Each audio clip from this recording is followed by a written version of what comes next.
Bonjour à tous, aujourd'hui un sujet d'actualité parce qu'on va parler de téléphone, de fil qui chante, de GSM, enfin de tout ce qui correspond à cette définition et le rapport qu'on entretient avec. En 2018, un Américain moyen avoue passer environ 2h45 sur son téléphone pour consulter des mails, pour jouer à des jeux, pour écrire des messages, mais surtout aller sur des applications et traîner sur les réseaux sociaux. Ce chiffre, si je le remets en perspective sur un mois, on tombe à peu près 80 heures passées sur son téléphone portable, soit presque 4 jours et nuits complètes ou une dizaine de petites journées de 8 heures. Même en étant gentil, ça veut dire minimum une petite semaine passée sur ton téléphone tous les mois. Et il faut pas croire, il y a énormément de gens dans ce cas-là, c'est pas mes statistiques Instagram qui vont me faire mentir. Je passe presque 2 heures par jour rien que sur Instagram. D'ailleurs, si t'as envie de me donner tes stats sur Instagram dans les commentaires, fais-le parce que bon, je me sentirais peut-être moins seul. Selon un sondage réalisé en France en 2018, 79% des personnes interrogées préfèrent se passer d'alcool une semaine que de lâcher leur téléphone pendant la même période, ce qui en soi est pas si mal. Par contre, le sondage nous révèle également que la moitié des personnes interrogées préfèrent se passer de sexe pendant une semaine que de lâcher leur téléphone pendant une semaine. Sérieux, les gars quoi.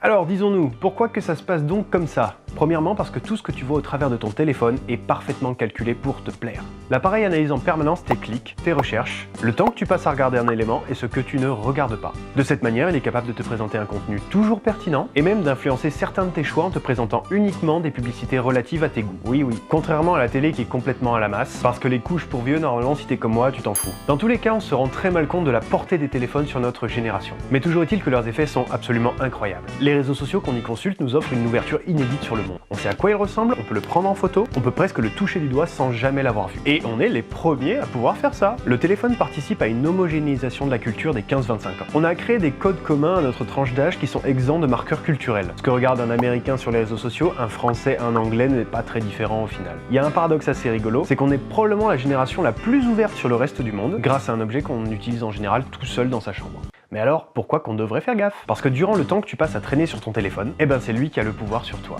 Tu te transformes en fait en marchandise pendant tout le temps où tu le consultes. Tes données sont notamment vendues pour que des annonceurs puissent te présenter les pubs les plus adéquates avec tes goûts. Et pour reprendre une formule bien connue, le temps que tu passes sur ton téléphone, c'est du temps de cerveau disponible que tu offres. Et tu te doutes bien que c'est des gens à qui il faudrait pas l'offrir ce temps. Également, le fait d'être confronté à un appareil si parfait, qui te connaît si bien, et qui sait anticiper tes besoins, le plus souvent, ça provoque une forme d'addiction. Et ça, c'est bien montré par les sondages du début, qui se passerait une semaine d'alcool. Alors tu vas me dire, qu'est-ce que je peux faire pour éviter ça?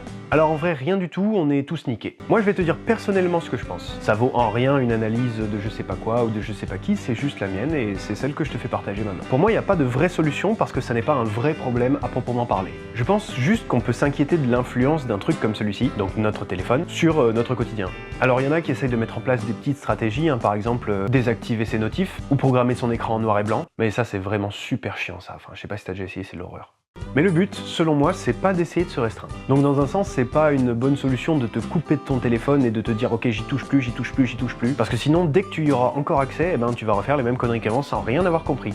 L'idée ce serait plutôt de réorganiser le temps que tu passes sur ton téléphone, et notamment ce que tu consultes et ce que tu essayes d'y faire. Le téléphone il est perçu comme une arme fatale contre l'ennui, et tu sais comme moi qu'on le dégaine dès qu'on s'emmerde pendant 2 minutes. Mais souvent c'est l'ennui qui pousse à la réflexion, qui pousse à la créativité, qui pousse à aller vers de nouvelles choses. Est-ce que moi je ferais des vidéos si je me faisais pas chier toute la journée chez moi? Donc moi je pense que le vrai problème, il vient d'une mauvaise utilisation qu'on fait de nos téléphones. D'une utilisation compulsive qui correspond surtout à l'ennui, ou des fois à un manque, à une facilité. Quand on n'a rien envie de faire, des fois on se dit oh la flemme de faire ça, la flemme de mettre un film, je vais juste chiller sur mon téléphone. Et ça c'est problématique, c'est qu'on est des gros flemmards. Et c'est sur ça qu'il faut réfléchir personnellement pour savoir y remédier.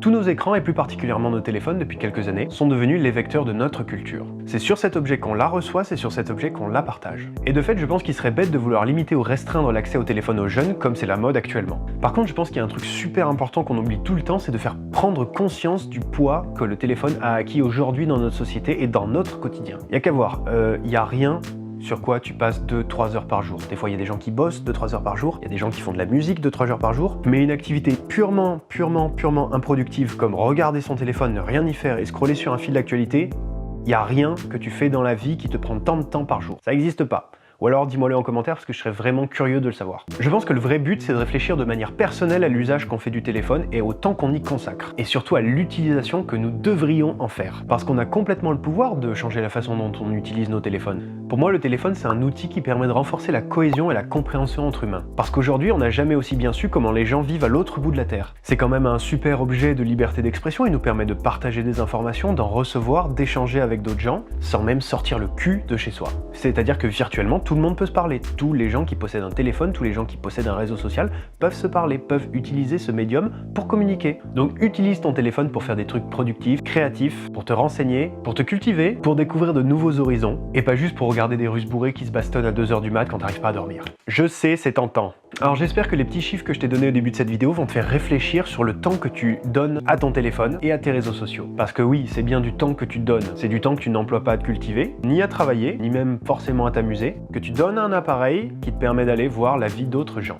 Donc avant d'éteindre ton portable et de te mettre à pleurer, je t'invite à t'abonner, ou à liker et partager, ou les trois si tu veux. Tu peux même commenter si le cœur t'en dit. J'espère que cette petite vidéo t'aura au moins servi à quelque chose, et sur ce, je vous dis faites attention à vous, et à la prochaine.